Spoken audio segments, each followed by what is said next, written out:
I'm Emily Johnson. I'm 28 years old. I work in the administrative department at a pretty large trading company. My boyfriend is Mark Spencer. We met back in club in college. He's 2 years older, and we've been dating for 8 years. Around 4 or 5 years ago, we both started thinking seriously about marriage, and both of us had been saving bit by bit for our future together.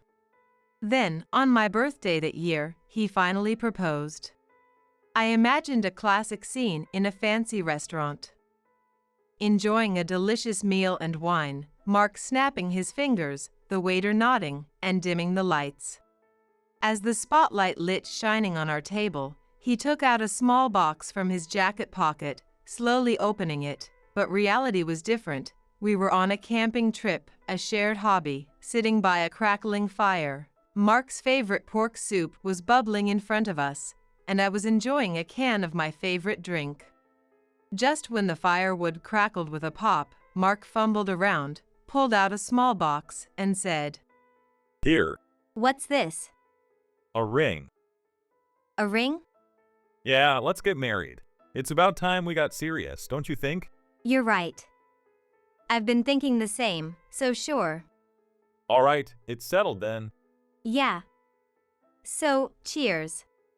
I was pretty tipsy at the time. Later, I thought, maybe it could have been a little more refined, but neither of us was suited to that celebrity-style proposal anyway. Looking back, it was the perfect way for us. A little while after the proposal, Mark came to visit my parents. I'm nervous. Well, think of it as the first trial you have to pass for us. You've got this. Yeah, sure, it's my trial today, but next time it'll be your turn. Yeah, I'm prepared. I'll make sure to learn from you today. You're as quick as ever. Hey, you're the one who fell in love with a girl like that. Look, there's the house. All right, let's do this. Being fired up is good, but fix your tie, will you? I adjusted his tie for him, tightening it up just a bit. Did I already feel like his wife? It was a happy thought I kept to myself. My parents' house is a single-family home in the suburbs. It's a 4-bedroom, but the yard is relatively big. My dad has always loved the outdoors and even met my mom through his hiking hobby. Naturally, I grew up loving the outdoors too, and camping became a hobby of mine. I always thought we were just an ordinary family. Dad is retired, but works at a relative's company. I started the job all eager, but there's barely any work to do. They're paying me, and life's a breeze. He jokes. Well, at least they're both in good health and have a bright outlook. I told myself that's what counts. When we arrived, my parents were at the door to greet us. Mark was, of course, nervous and stumbled over his name. I'm Mark Spencer. Despite having said it hundreds of times in his life. Even so, he stood tall and confidently asked my parents. Please let me marry Emily. My dad just smiled, saying, Are you sure you want this one? If so, then by all means. What did he mean by this one? Dad's always been this way. My mom added, So, you're getting married, huh? Once you get married, you'll be far away. Emily far away. Get it? I held my head in my hands. What are my parents even saying? With the mood lightened, Mark soon got relaxed, and what was supposed to be just a greeting turned into an invitation to stay for dinner. That dinner turned into a full-blown party, and before we knew it, my parents suggested Mark to stay over. However, when Mom called Mark's parents' house to let them know, his father, Thomas, answered the call. I appreciate the thought, but I'll decline. Staying at some stranger's house out of nowhere? What if I get hit with some bizarre bill later? I can't deal with that. He rudely said. Apparently, Thomas is the CEO of a pretty big company. A bizarre bill? My mom asked back. Oh yes, I'm the chief executive officer, and Mark is my son.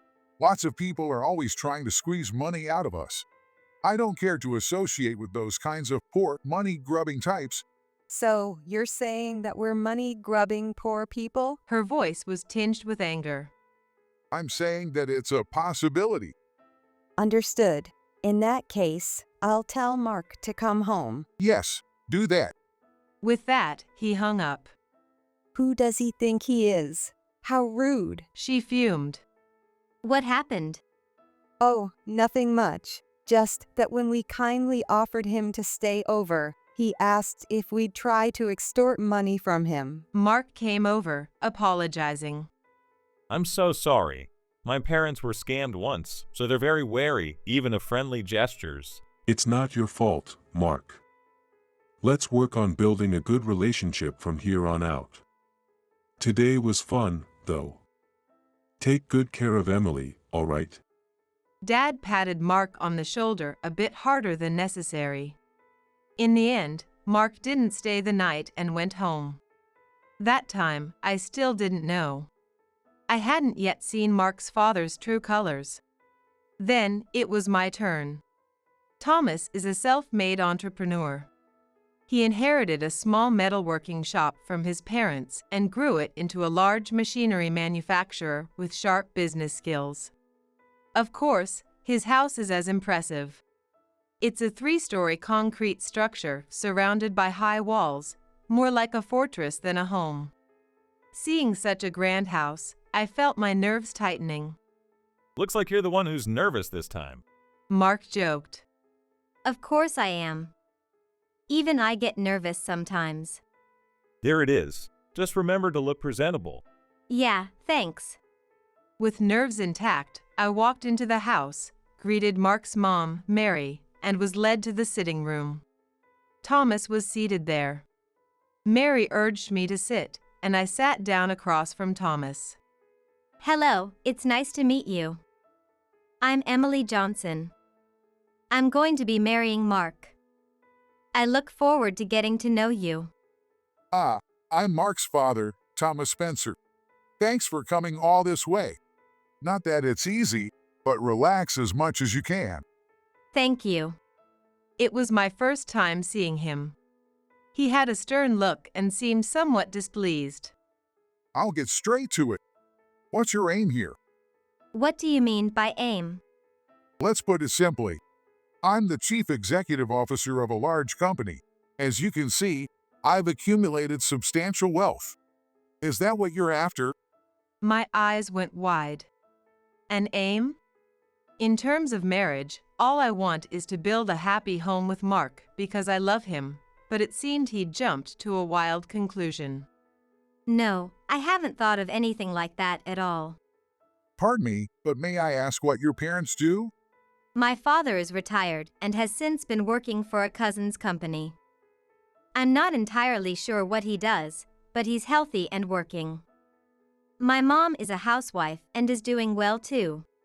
Hearing this, he leaned back, oozing a dismissive attitude, and I felt my brows knit involuntarily. I see. But from what I'm hearing, it doesn't sound like your family lives a very comfortable life. By the way, what do you do for a living? Yes, I work in administration at a large trading company here in the city. Not much room for advancement in administration. Well, yes, that's true. So, after marriage, you'll be expecting support from Mark and me then? Excuse me? I blurted it out, surprised at his audacity. What on earth is this man saying? My mind switched tracks. Any hopes of a polite, friendly greeting were gone. What exactly do you mean by that? He looked at me dismissively and said, Just what it sounds like. Your family is poor, and you've tricked my son into marriage for the money. Your parents must be planning to rely on my son for their fun money and retirement. He wasn't just insulting me, but my parents as well. I couldn't let this slide. What did you just say? I couldn't help but raise my voice. There's a limit to how much one can be insulted. I could feel the heat rising in my face. Even Mark tried to interject. Dad, that's going way too far. Her parents are good people. When I visited, they welcomed me warmly. They're not the kind of people to plan a gold-digging scheme. However, Thomas dismissed him. Stay out of this. You've lived too sheltered a life to understand. Let me handle this. Then allow me to say something as well. I stepped into their argument. We're poor, you say? Sure, compared to this place, we're not wealthy, but we live a decent life. And please don't speak badly about my parents. I respect them, and they're wonderful people. Emily, calm down a little. Mark, panicking a bit at my reaction, tried to intervene. I shut him down too. You stay out of this. Thomas glared at me and continued. When I say poor, I mean anyone with less money than us. Marriage only works when both families are on the same level. Poor people eventually expect handouts from the wealthy. You're bound to do the same. Maybe not now, but it's only a matter of time. This man was making all sorts of assumptions. Something snapped inside me. All right then. I understand perfectly now. Go ahead and find a partner from some wealthy family. Goodbye. I stood up. Yes, do that. Mary, show her out. Mark and his mom looked at each other helplessly, but I didn't look back as I left the house. Wait. Mark ran after me in a panic. But I yelled back. No. I'm done. What's with that man? Looking down on people like they're beggars, he's the worst. Mark was genuinely upset as I fumed. Let's just try this again later, okay? Dad was in a bad mood today. I'm over it. Why should I tolerate this? He needs to stop insulting people. Hey, calm down. How about we grab some coffee or something? Cooling down? There's no way I can do that. Thanks, but no. I'm going home. Don't call me for a while, all right? Emily, come on. I shook him off and went home alone. He tried to call and text me multiple times afterward, but I ignored him. That night, when I got home, I told my parents what happened. Dad just looked bitter. Wow, that's harsh. Do we really look that poor to him? Mom sighed. It's really awful. Mark is a great guy, but after that phone call, and now this, his father's gotten even worse. So, what are you planning to do? Are you ready to break things off with Mark? He asked. No. I mean, I still care about Mark, and I do want to marry him. I see. Maybe take a little time to cool off, and then try talking to him again. If things keep going south, I'm willing to step in. Really? Of course. For my sweet daughter, I'd do anything. His gentle, supportive words made me feel stronger. Mom added.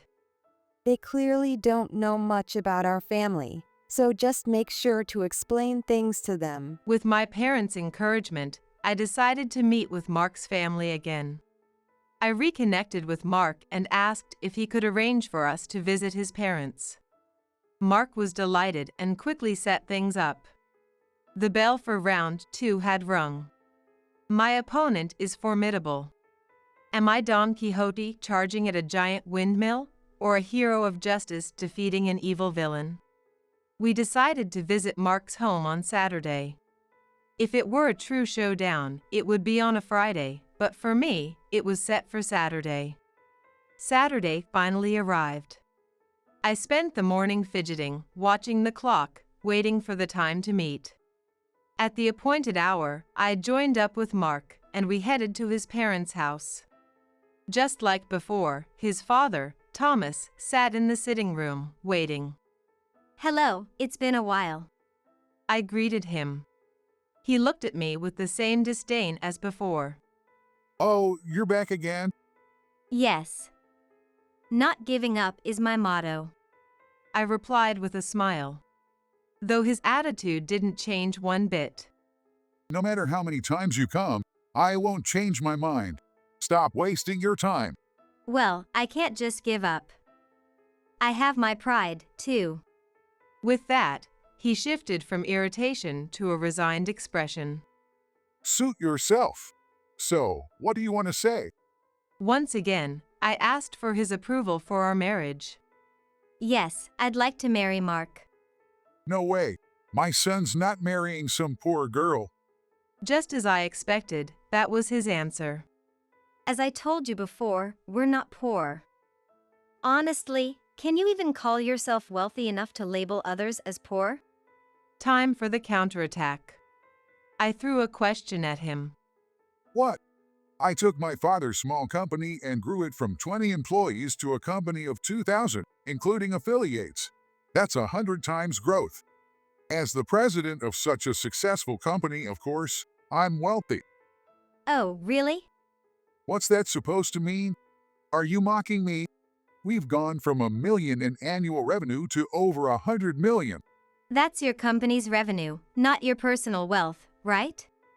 Yes, maybe the company's big, but that doesn't mean he is. I threw at him the thoughts I'd been simmering on since leaving in a rage. It seemed I've hit his nerve, and he raised his voice. What are you trying to say? Stop underestimating me. If you want to prove me wrong, show me you have more money than I do. Is money the only measure of a person? That's not right. No, a person's worth isn't measured by money. My words seemed to infuriate him even more, and his voice grew louder. That's the kind of thing only a broke person would say. If you're so desperate for money, just say it. I'll give you the money if it means you'll never come here again. That's exactly the sort of thing a new money snob would say. It suits you perfectly. Hey, Emily, Dad, please, this is getting embarrassing. Mark tried to intervene, clearly feeling uncomfortable with the rising tension between me and his father. Keep out of it. No, this is between me and Emily, isn't it? Quiet. I can't let this poor girl go on without realizing who she's dealing with. He fumed. And I can't let this hard-headed man go on without giving him a piece of my mind. No wedding until we settle this. I fired back. I don't get it. We came here to talk about the wedding, so why is it ending like this? Mark buried his head in his hands. What an utterly rude girl. I'd like to see what kind of parents raised you. Oh, really? Well, if you insist, I'd be happy to introduce them. Next time I'll bring them along. Fine, bring them. If they raised a daughter this disrespectful, they're probably just as bad. He sneered. And how is it that Mark turned out so well with a father like you? Must be his mom's excellent genes. Oh my, thank you, Emily. Mark's mom, Mary, replied cheerfully. Hey, what are you getting so pleased about? Thomas snapped at her, then turned back to me saying, Enough. There's no point talking to you. We'll have a proper discussion when your parents come. But someone like you are inappropriate for this house. What an outrageous thing to say. Even before I could respond, Mark spoke up. That's it. I don't consider you my father anymore. If you can't respect her, we're done here. Then I should probably think about divorce too, huh? I mean, who wants to be with someone who speaks like this all the time? Mary added casually. When I got home, I recounted everything to my parents. After listening, Dad shook his head. Well, if it's come to this, then I guess I'll meet with him as he's asking for. Exactly. Show him, honey. Although, honestly, I'd love to meet Mary. I feel like we'd get along. Why don't you sit this one out? You'd only complicate things. Oh, come on. I'd love to go. She was already looking forward to becoming friends with Mary. No way. At your pace, my anger would probably melt away. I insisted. Ah, and here I am, doing it all for you. She pretended to sulk. By the way, what was Mark's dad's name again? I think it was Thomas Spencer. Thomas Spencer. Thomas Spencer. Dad repeated the name, furrowing his brow. There was something unusual in his reaction, and I couldn't help but ask. Wait, Dad, do you know him? Well, it feels familiar somehow. I can almost remember. He was still puzzling over it. Oh, don't tell me you're getting senile already. Mom teased. Ah. That's it. That guy, of course. He finally remembered. Wait, they knew each other? I was struck by the coincidence, reminded of how small the world really is despite its vastness. Wait, so you actually know him? In a way. All right, Emily, call Mark's dad and set up a meeting. All right, got it. Is next Saturday okay? Yeah, that works. I'll be a bit late, though, so I'll need you to go ahead without me. Huh? You're not going with us? I'd assumed Dad would go with us, so I was surprised to hear otherwise. The main act always arrives last, you know. Fine, I understand. I wasn't sure what Dad was planning, but I decided to trust him. Finally, the day of our showdown arrived. Dad reminded me. Just follow the plan. I'll be there a little late and will call when I arrive. Hang in there until then. With autumn deepening, I found myself at Mark's house for the third time. I was greeted briefly and led into the sitting room. There Mark's father sat with his usual scowl. Hello, Mrs. Spencer. Thank you for having me again. Welcome, Emily. Mr. Johnson is coming this time, right? By the way, does he have a favorite drink? Mary seemed quite cheerful. It put me a bit at ease. No need to bother with any fancy drinks. And you're here again? This is the third time. Fine liquor is wasted on poor folks like you. Thank you for your thoughtfulness, Mrs. Spencer, but there's no need right now. So, where is this father of yours? Did he chicken out? Thomas continued with his condescending tone. No, he had a few things to prepare, so he's just running a little late. My apologies. Whatever. It's not like his arrival will change anything. Mark, clearly annoyed, chimed in. I couldn't help but think that Mark really had it rough. Dad, seriously? This is my marriage. You don't have any right to keep complaining like this. His words didn't reach his father, who responded curtly and dismissively. Nonsense. I'm doing this for your benefit. Mark sighed and replied. Spare me. I don't need your help.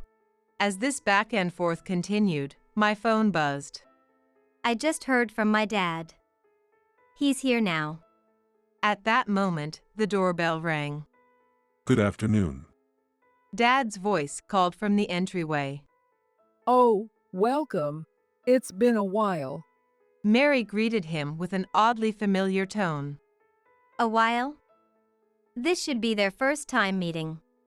I thought, puzzled. I'm surprised you remembered me. But today, I'm here as Michael Johnson, Emily's father. Thank you for looking after my daughter. Dad said warmly. Oh, of course. Everyone's waiting. Please come in. Thank you. I overheard their exchange as Dad made his way into the room. Hey, Thomas, long time no see. Dad said casually as he entered. At once, Mark's father shot to his feet, standing at attention. Captain Johnson. I mean, you were promoted to colonel before you retired, right? My apologies, Colonel Johnson. It's been too long. He gave a salute. Or at least a version of one, standing straight with his hands at his sides, given that he was indoors and unarmed. Both Mark and I were completely stunned by this sudden turn of events. Relax, Thomas. I was a colonel, and you were a master sergeant. That was ages ago. Plus, this is your house, after all. You've come a long way. All those drills paid off, huh? Yes, sir. Excuse me for the mess, please. Have a seat. Thanks. Why don't you sit too? Your standing around is making everyone a little tense. Yes, sir. With your permission. Thomas replied as he sat down, but unlike before, he kept his feet neatly together. Dad, do you actually know Mark's father? This whole situation was so unexpected, I had to ask. Yep, back in my military days, this Thomas here joined as a fresh recruit. Dad replied calmly, while Thomas, who had been puffing himself up earlier, suddenly shrank in his seat. Yes, sir. I'm very grateful for all you did for me. Funny meeting again this way, isn't it? I hear you're a CEO now. Quite a climb for someone who struggled back then. Yes, sir. I apologize for all my blunders during my service. After leaving the military, I took over my father's company, and with a lot of help, managed to grow it to where it is today. Throughout the conversation, he kept his back straight. Just watching him was exhausting. Dad, unbothered, continued reminiscing. That bumbling rookie is a CEO now. Good for you. Could we maybe skip the old stories? Honestly, I wanted to hear more about those days, so I jumped in. I asked Dad. Hey, Dad. Is a master sergeant a high rank? You were a colonel, right? Yes, Master Sergeant would be like a department manager in a company. Huh. I was a bit higher up. Thomas nodded emphatically. Yes, I had no idea that Mark's fiancé was Colonel Johnson's daughter. Dad chuckled. Enough with the ranks. I'm retired now, just a regular civilian. Thomas responded, still looking overly respectful. Oh, yes, understood. Then Dad straightened up, looking down at Thomas, who was hunched over. I've heard a lot from my daughter. You've always had a habit of ranking people, placing them above or below you. I warned you to quit that way back, but it seems you haven't changed.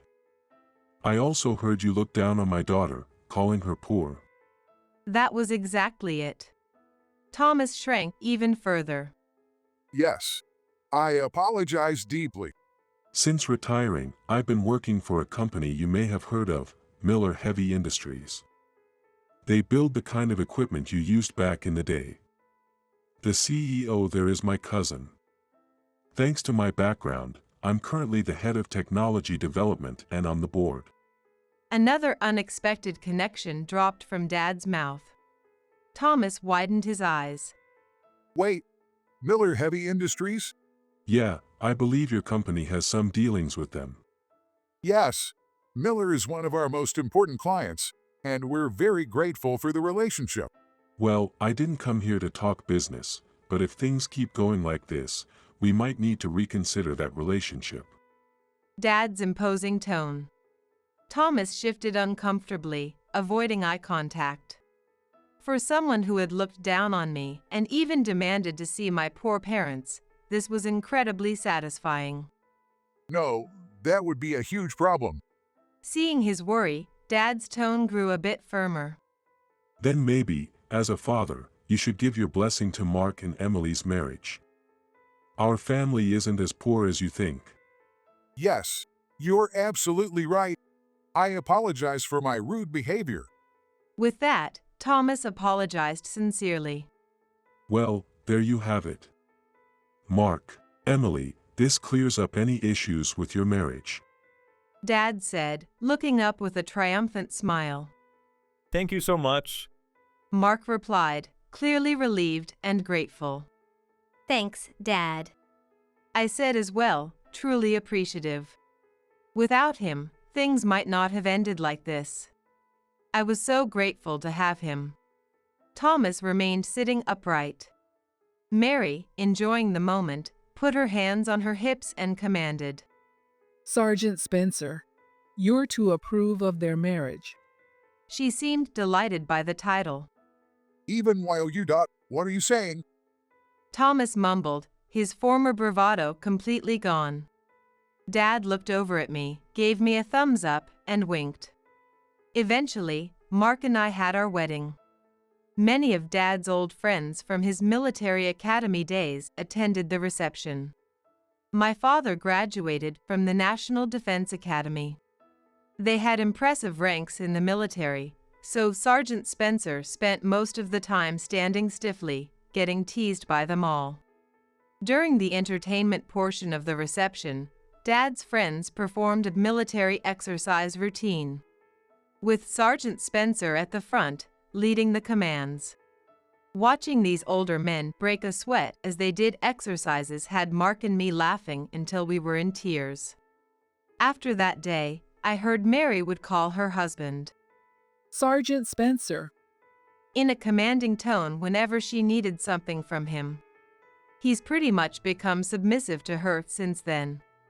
Mark and I are happily married, blessed with 2 sons. Dad adores his grandsons, and every time he sees them, he practically melts with joy. One day, one of Dad's old friends visited, and upon seeing Dad doting on his grandsons, he chuckled and said, So, this was the man they used to call the Iron Colonel. Dad and the kids are out in the yard playing superheroes. Special move. Miracle beam. Ah. Undefeated. They're all covered in dirt, Oh, they're all such boys, aren't they? I said, laughing with Mom. Kids, maybe someday you really will be heroes. Go on, future heroes, keep up the good fight.